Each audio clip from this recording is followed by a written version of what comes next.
नमस्कार सर्व ताईंना, कशा आहात सर्वजण. तर बघा, हा व्हिडिओ आहे सकाळ सकाळचा. देवपूजा आता करायची होती, त्यासाठी म्हटलं चला आता मस्त अशी पांढरी फुलं लागलेली आहेत. आणि लाल फुलांचं काय झालं आहे माहिती का, छटणी केल्यामुळं का नाही त्याच्यावर रोग वगैरे पडला होता म्हणून छटणी केलेले. तर लाल फुलं अजिबात सापडत नाहीत. आता ही पांढरीच फुलं देवांना घालावी लागतात. तर पांढरी फुलं भरपूर अशी लागत असतात, तर चांगले प्लेट भरून अशी फुलं सापडलेली आहेत. आणि आता थोडा थोडा पाऊस झाल्यामुळे झाडं कशी बघा हिरवीगार झालेले आहेत मस्त अशी. आणि आता पांढरी फुलांना कळ्या पण अशा भरपूर अशा आलेल्या आहेत. आता लाल झाडांचं काय होते, कधी ते फुटून नंतर त्याला फुलं येतील तेव्हा येतील. आणि लाल फुलाशिवाय आपला देवारा पण छान दिसत नाही बिलकुल. तर चला असू द्या, फुलं ती फुलंच असतात, पांढरे असो किंवा लाल. तर इथं पेरवीच्या झाडाला पण बघा छोटी छोटी पेरू पण असे भरपूर असे लागलेले आहेत. तर ते अमृत आमच्या सारखी फुलं हे पेरू बघत असते. आणि इथं दारात पण थोडी फुलं लागलेली आहेत, ते पण म्हटलं जरा तोडून घ्यावे. आणि आज देवारा असा फुलांनी मस्त असा सजलेला होता बरं का, भरपूर अशी फुलं निघलेत. आणि आळूची पानं पण अशी जरा मोठी झालीत, म्हटलं आता वड्या वगैरे पण करावते आता एखाद दिवशी. जरा कवळीच आहेत, थोडी पानं निभारवण्यासाठी ठेवलेले आहेत. आणि मग नंतर मी येऊन इथं देवपूजा वगैरे करून घेतलेले बघू शकताय. पूर्ण वाळलेली फुलं काढायचे आहेत. आणि नंतर मग देवारा स्वच्छ करून नंतरच मग आपणाला देवपूजा करायची आहे. तर मी काय करते, शनिवारी देवारा वगैरे स्वच्छ धुवून वगैरे घेत असते. आज फक्त जरा पाणी शिंपडायचं आणि जरा पुसून घेऊन देव पुजला तरी चालतो. आज मीच देव पुजायला लागलेले. रोज काय अमृता देव पूजत असते, पण म्हणलं चला आज आपण रविवार माझा उपवास पण आहे, तर चला आपण देव पूजू म्हणलं.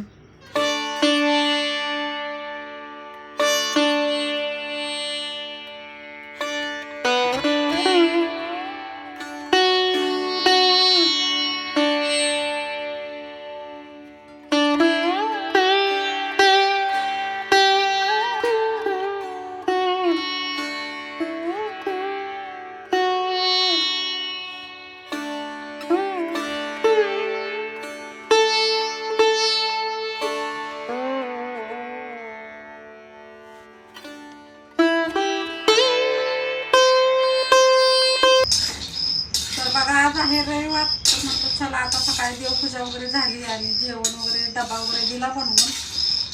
आणि म्हटलं आता चला आपण खिचडी बनवायची. खिचडी म्हणजे भगर बनवायचं. तर त्यासाठी मी असं शेंगदाणा भाजून घेते. आणि आज आपणाला खाण्यासाठी थोडे पापड पण बनवायचे, कारण पहिले बनवलेले संपले, त्यामुळे आता दुसरे बनवायचे. तर आता पीठ आणलेलं आहे, आता ते शेंगदाणा भाजून घेणार आहे. आणि मी आता पीठ मळून घेणार आहे. मग 5-10 मिनटं जरा भिजलं ना मग पापड छान येतात. नंतर मग आपल्याला खिचडी बनवायची. आता ही भाजायचं, नंतर याचं कूट करायचं. आणि आपल्या बगीच्यात मस्त असे मिरच्या लागलेल्या होत्या, त्यातल्या थोड्याशा मी भगरी पुरत्या मिरच्या आणलेल्या आहेत. बघू शकता एकदम ताज्या फ्रेश मिरच्या आहेत.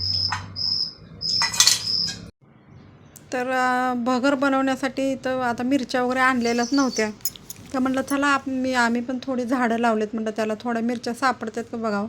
तर भरपूर अशा मिरच्या लागलेल्या होत्या. आणि इथं थोडंसं घरासाठी आपणाला पापड बनवायचे आहेत. तर आता हे पीठ मळण्यासाठी मी घेतलेलं आहे. आणि पहिले 1-2 किलो केलेले होते, पण ते पापड आता संपले. म्हटलं चला आणखी नंतर 1-2 किलोचे बनवायचे आहेत पापड. तर असं पीठ मी मळून घ्यायला लागलेलं आहे. आणि पीठ मळायचं म्हटलं ना भरपूर असा वेळ जातो बरं का.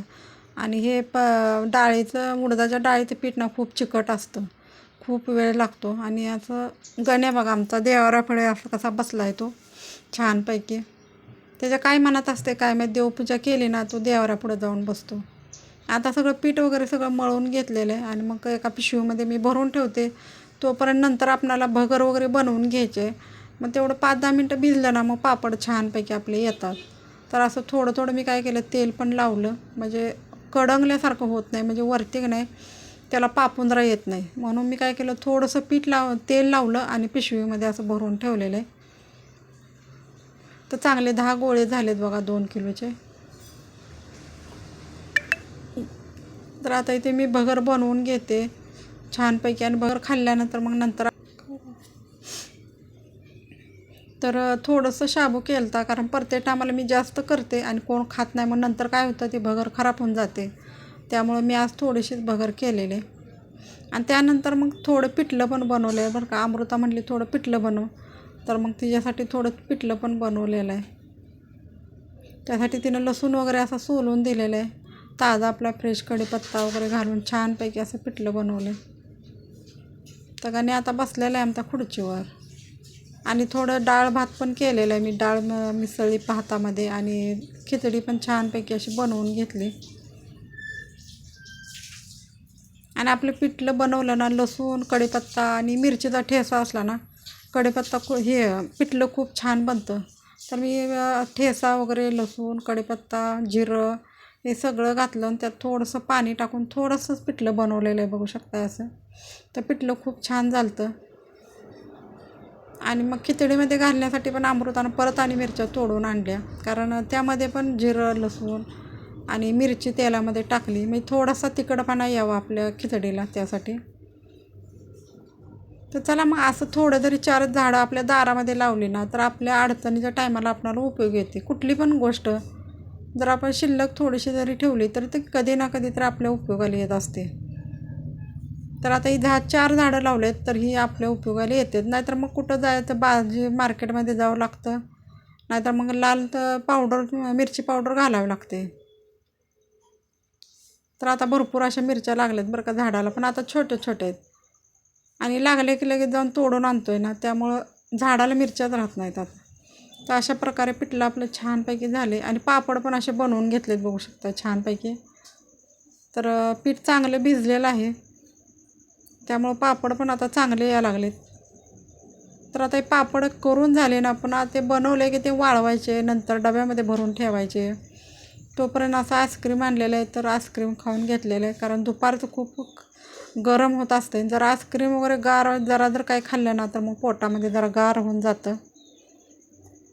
तर मग आईस्क्रीम वगैरे खाल्लं आणि मग असे पापड वाळवून घेतले. तर आता झाले टोपणं त्याची वाळून. तर आता ही पिशवीमध्ये नाही तर आपल्याला एका डब्यामध्ये भरून ठेवायचं आहे, आणखीन एकदा ऊन देऊन. तर आता मी असंच भरून ठेवणार आहे आणि उद्या मग थोडा आणि जरा वाळवणार. तर आपला व्हिडिओ कसा वाटला नक्कीच कमेंट करून सांगा. तर चला बाय बाय, भेटूया उद्याच्याला.